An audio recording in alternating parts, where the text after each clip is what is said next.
I've been on Twitter cussing people out, but I wanted to bring my tweet thread over here because I feel like it's important, and I'm gonna just read it to you so you don't have to read it yourself.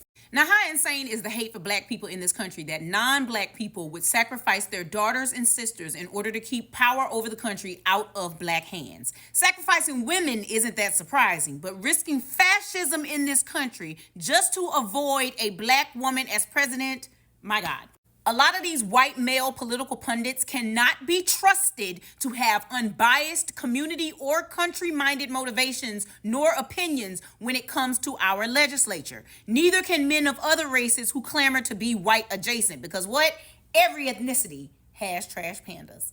The punditry during this presidential election cycle is proof positive of what I'm saying. White men have taken a 3-year age gap between two old-ass white men, which has never concerned their asses like this before. Look at Chuck Grassley. Look at Mitch McConnell. Like, they've exacerbated this issue into something akin to a nuclear war threat on our country. But never fucking mind that the younger one of these two old ass men is an actual, factual, proven, legal, national security threat that should never be within 1,000 feet of the nation's fucking capital ever again.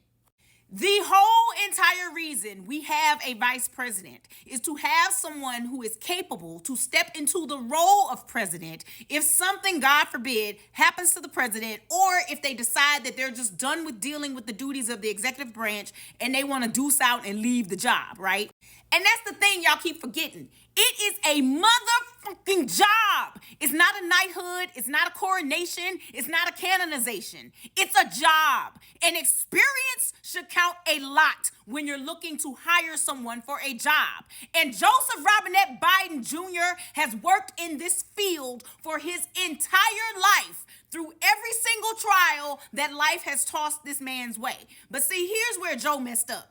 After all his years on the Hill, y'all want to holler, scream, and shout about how old Joe Biden is? If Joe Biden is 235 years old, then bitch, 230 of them years, he been on the motherfucking Hill. But anyway, after all his years on the Hill and actually applying for the top job a few times himself, he helped a black dude get it.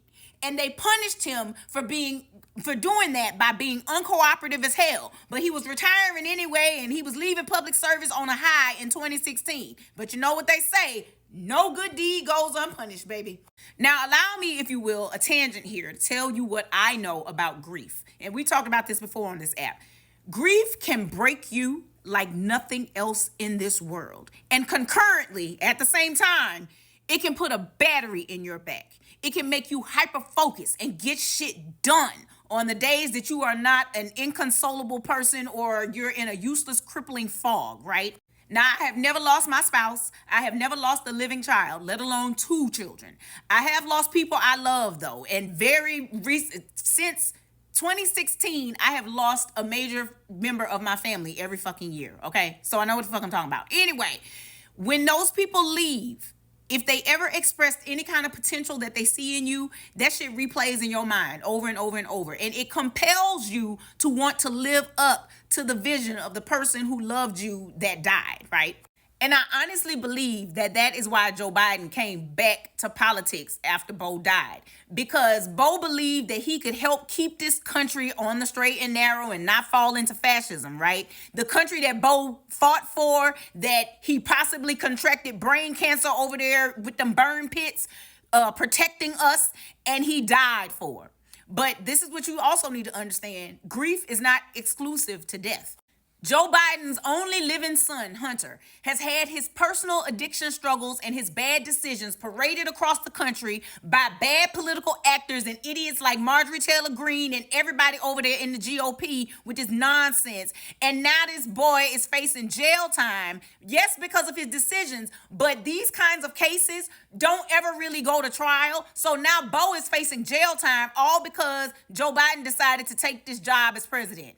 Nobody in this country will give a flying fuck about Hunter's gallivanting and all the shit he doing if Joe Biden wasn't his daddy and Joe Biden wasn't president. So if you understand that, you understand that that is also a grief that that man is carrying, along with the caskets of his wife, his daughter, and his son. So it irks my last motherfucking nerve when people holler and scream and shout about his age, because I have never had anything half as important to do as Joe Biden has to do. But I know how grief has had me in a bedridden, unmovable chokehold before. Joe Biden was born the same year as my daddy, and my daddy died in 2017.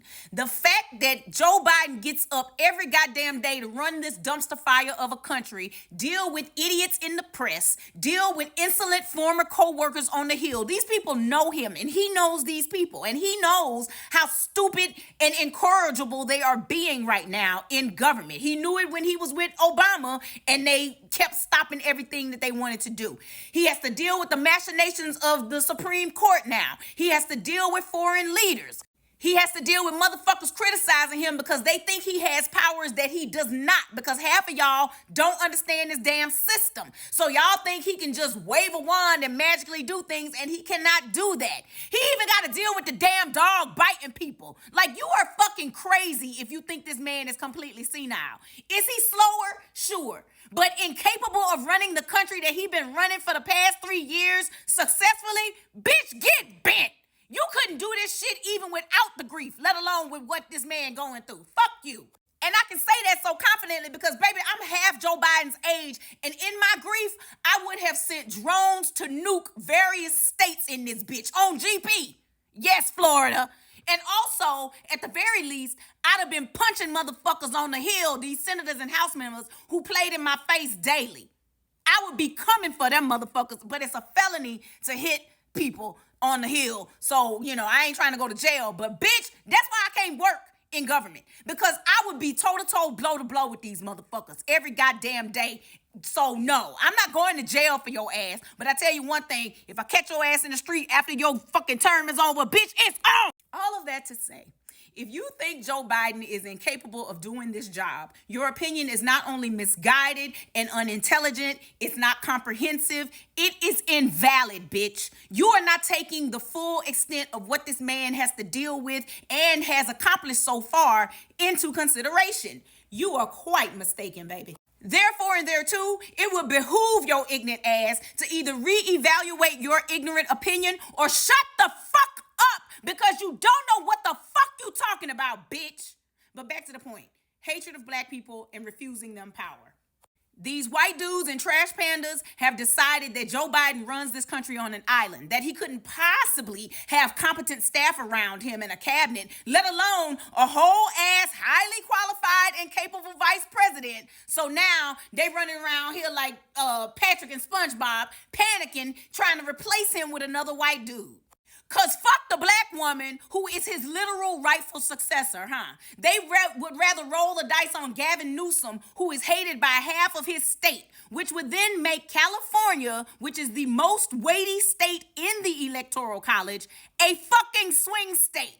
They was throwing around Gavin Newsom's name first. Then they trotted out Pete Buttigieg, even though Ohio, a current swing state, incorrectly blames Buttigieg for the East Palestine Trail derailment. So you gonna play with another swing state, dumbasses? Okay. Then they threw out Big Grinch from Michigan, which definitely wouldn't fly, but especially not over Kamala Harris with the base of the party. And bitch, whether you like it or not, black people are the base of the Democratic Party right now, ho. Now, all these white male political pundits are supposed to take all this stuff into consideration when forming their political opinions and offering them to the voting public, right? They're supposed to be so dialed in and well-informed and comprehensive in their view that they consider angles that lay people like us don't, right? So how is it that they kept skipping over Kamala Harris in the beginning of all this replace him talk, huh? Here's how. They know that if Joe Biden is reelected and retires, Kamala Harris gets a chance at 10 years in the Oval. And they also know if Joe Biden stays and the Biden-Harris administration has another successful 4 years, it's going to be harder for their asses to hide their racism and sexism and justify not supporting her in 2028. I'm just clocking the T that needs to be clocked, bitch. So it all boils down to these white men hating the thought of black people having power in this country so much that they would willingly sacrifice their own daughters and sisters, health, safety, and freedom to a fascist regime to stop it from happening again, especially with a black woman. These people are still mad about Barack, and they damn sure don't want Kamala. My God, you are willing to sacrifice our entire country because you're racist. But we are not standing for it. Vote, ho!